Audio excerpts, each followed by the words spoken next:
कभी कभी अचानक से कुछ ख्याल आते हैं, कि कभी कभी अचानक से कुछ ख्याल आते हैं। सोचते सोचते मन में कुछ सवाल आते हैं कि दुनिया में ऐसा क्यों है, कोई इतना अमीर तो कोई इतना गरीब क्यों है।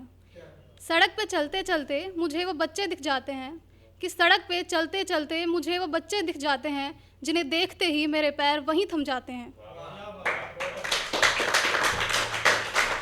कि जिनके हाथ में किताबें होनी चाहिए, जिनके हाथ में किताबें होनी चाहिए, उनके हाथ में भीख का कटोरा है। कि जिनके हाथ में किताबें होनी चाहिए, उनके हाथ में भीख का कटोरा है। नेताओं को कोई खबर नहीं, उन्होंने तो सिर्फ वोट बैंक बटोरा है। उन बच्चों को देखकर मैं वहीं रुक गई, उन बच्चों को देखकर मैं वहीं रुक गई। जिंदगी जैसे मेरी सहम सी गई, कि ऐसी भी क्या जिंदगी जो 2 वक्त का खाना नहीं दे सके। अरे ऐसी भी क्या जिंदगी जो उनके नंगे बदन को न ढक सके। आखिर कोई तो समझे, कि आखिर कोई तो समझे कि ऐसी धूप में उनके पैर नहीं जलते। अरे कोई तो समझे कि ऐसे नरक भरी जिंदगी में कैसे हैं वो पलते। गाड़ी में चलते चलते, कि गाड़ी में चलते चलते तुम दो चल दिए हो चारों ओर। शीशे खोल कर तो देखो, वो बच्चे आ रहे हैं तुम्हारी ओर। तुमने तो ताड़ के कह दिया, तुमने तो ताड़ के कह दिया कि तुम पढ़ क्यों नहीं लेते। अरे इतना कह ही दिया तो क्यों तुम उन्हें पढ़ा नहीं देते। क्या पता उनमें से कल कोई देश का भविष्य बन जाए, जिनका उदाहरण लेकर हमारा ये ठहरा हुआ देश आगे बढ़ जाए। जब हिमा दास ने गोल्ड मेडल जीते थे बैक टू बैक 5, तो मैंने उस टाइम पे लिखी थी, तो उनका मैंने ये एग्जाम्पल इंक्लूड किया है कि पहनने के लिए जिसके पास जूते नहीं थे, आज वो हिमा गोल्ड पे गोल्ड ला रही है। पहनने के लिए जिसके पास जूते नहीं थे, आज वो हिमा गोल्ड पे गोल्ड ला रही है। गरीब तो है वो, कि गरीब तो है वो, पर हमारे देश का नाम चमका रही है।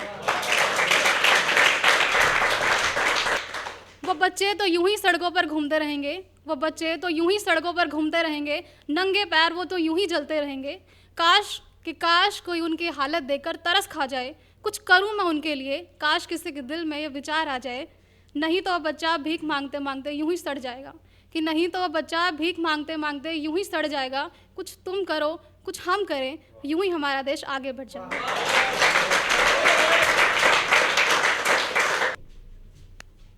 बेखौफ सी है वो और अपने आप को वो खुदा कहती है, कि बेखौफ सी है वो और अपने आप को वो खुदा कहती है। पर ना जाने क्यों मौला, आजकल वो सबसे जुदा सी रहती हैं।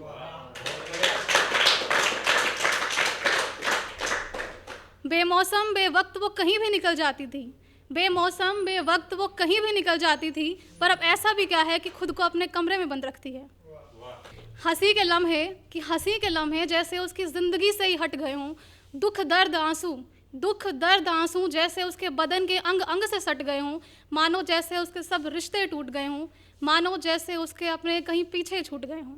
मानो जैसे उसके सब रिश्ते टूट गए हों, मानो जैसे उसके अपने कहीं पीछे छूट गए हों। औरों को हंसता पाकर एक दफ़ा वो भी मुस्कुरा जाती है। औरों को हंसता पाकर एक दफ़ा वो भी मुस्कुरा जाती है। उन्हें देखती है, कुछ सोचती है और फिर उसकी आंखें भर आती है।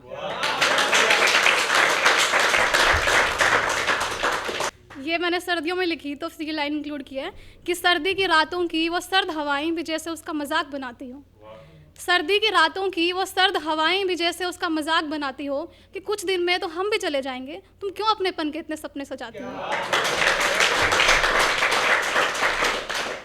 अपनी ज़िंदगी को अपने तरीके से जीने वाली इतनी बेचैन क्यों रहती है।